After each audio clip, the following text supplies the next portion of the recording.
Sa isang tahimik na araw, nalaman ni Kylie Padilla ang isang balitang gumimbol sa kanyang buong pagkatao. Hindi siya makapaniwala sa kanyang narinig, at ang galit ay bumalot sa kanyang puso.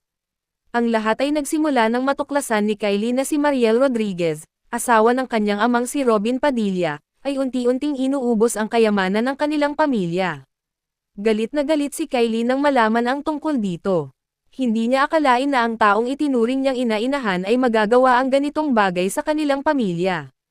Paano nagawa ni Mariel ang ganito? Bulong ni Kylie sa sarili. Lalo siyang nagngingit-ngit habang iniisip ang mga taon ng tiwala at respeto na ibinigay nila kay Mariel. Nang tanungin ni Kylie si Robin tungkol dito, tila hindi man lamang nabahala ang kanyang ama. Sinabi nito na, hindi totoo ang mga naririnig mo, ngunit hindi ito sapat para kalmayan si Kylie. Si Kylie ay hindi mapakali. Alam niyang may katotohanan sa mga balitang naririnig niya. At sa kanyang puso, naramdaman niya ang matinding pagtataksil. Hindi niya naiwasang isipin ang lahat ng mga pagkakataon na pinagkatiwalaan nila si Mariel, na inakalang kasama sila sa pagtataguyod ng kanilang yaman at pamana. Ang pera at ari-arian na ipinundar ng kanyang ama, na kanilang pinaghirapan, ay parang unti-unting nawawala, at tila si Mariel ang nasa likod ng lahat ng ito. Hindi ko hahayaan ito, bulong ni Kylie. Alam niyang kailangan niyang kumilos, kahit na magdulot ito ng tensyon sa loob ng kanilang pamilya. Sa loob niya naroon ang kirot ng pagtataksil. Hindi lamang ito tungkol sa pera, kundi sa prinsipyo. Hindi makapaniwala si Kylie na ang taong malapit sa kanila ang sisire sa kanilang pamilya. Habang lalong lumalalim ang galit ni Kylie, hinanap niya ang mga ebidensya. Hindi siya papayag na ang ganitong uri ng kasakiman ay hindi mapanagot. Inalala niya ang mga pagkakataong masaya silang pamilya na tila ba walang problema. Ngunit ngayon, pakiramdam niya ay nasira ang lahat ng kanilang pinagsamahan. Hindi na kinaya ni Kylie ang kanyang nararamdaman. Hinarap niya si Mariel nang walang pag-aatubili, puno ng galit at hinanakit. Bakit mo nagawa ito sa amin? Tanong ni Kylie kay Mariel, ang kanyang boses ay puno ng puot. Si Mariel, bagaman kalmado, ay tila hindi inaasahan ang ganitong paglabas ng galit ni Kylie. Hindi mo naiintindihan, Kylie.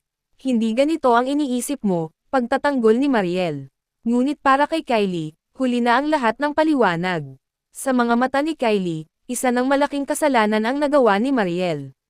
Hindi niya kayang magpatawad, lalo na't nakasalalay dito ang kinabukasan ng kanilang pamilya. Hindi lang galit ang nararamdaman ni Kylie.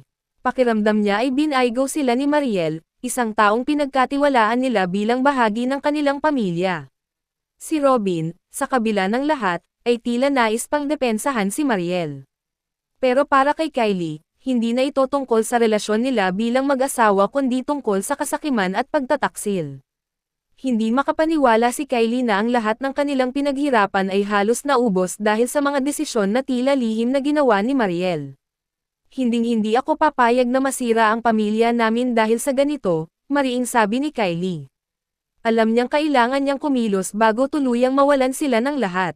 Pinipilit ni Mariel na ipaliwanag ang kanyang panig, ngunit si Kylie ay hindi na handang makinig.